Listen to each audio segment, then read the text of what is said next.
오늘은 여호와께 돌아가자 라는 제목으로 말씀을 함께 나누겠습니다. 오늘 본문인 34장을 살펴보면 시드기야 왕에 대한 심판의 메시지인 동시에 은혜와 위로의 메시지이기도 합니다. 하나님은 진노하시지만 우리에게 긍휼을 베풀고 싶으시고 자비를 베풀어 주기를 원하십니다. 그것이 하나님의 사랑입니다. 그러나 우리의 죄로 인해 하나님과 가까워지기 어렵고 하나님의 얼굴을 보기 어렵습니다. 시드기야는 하나님을 볼 수 없었습니다. 왜냐하면 이미 거짓 선지자들에게 넘어갔기 때문입니다.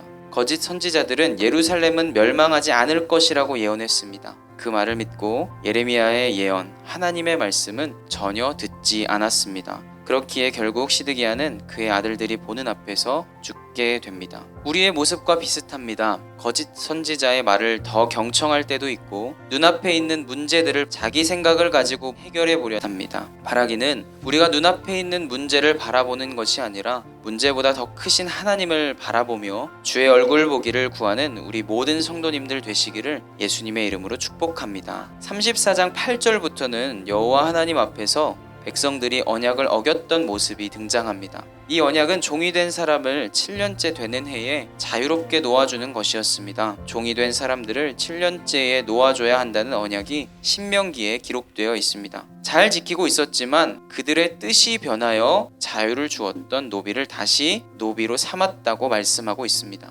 하나님과 언약을 맺었던 것을 무시하고 다시 예전 상태로 돌아갔습니다. 예레미야는 이스라엘 백성들이 그 뜻이 변하였다라고 말하고 있습니다. 뜻이 변하다라는 히브리 어원을 살펴보면 되돌아가다라는 뜻으로 언약 이전의 상태로 되돌아갔음을 의미합니다. 하나님 앞에서 계약을 맺었지만 다시 백성들이 돌이켜 내 이름을 더럽히고 자유롭게 하였던 노비를 끌어다 쓰는 모습을 하나님께서는 보셨습니다. 명백히 의도적이었던 것이었고 참된 회개가 아니었습니다. 하나님의 이름을 더럽힌 것이죠. 우리가 알고 지은 죄, 모르고 지은 죄 다 용서해 달라고 하나님께 기도하죠. 알고 지은 죄는 더 무서운 죄일 겁니다. 왜냐하면 하나님을 시험한 것이기 때문입니다. 겉으로는 죄를 자복하는 모습, 깨끗해지려고 세례를 받으려고 하는 모습 중요하지 않습니다. 회개에 합당한 열매를 맺는 것이 더 중요한 줄로 믿습니다. 앞에 있는 문제를 바라보지 않고 하나님을 바라보며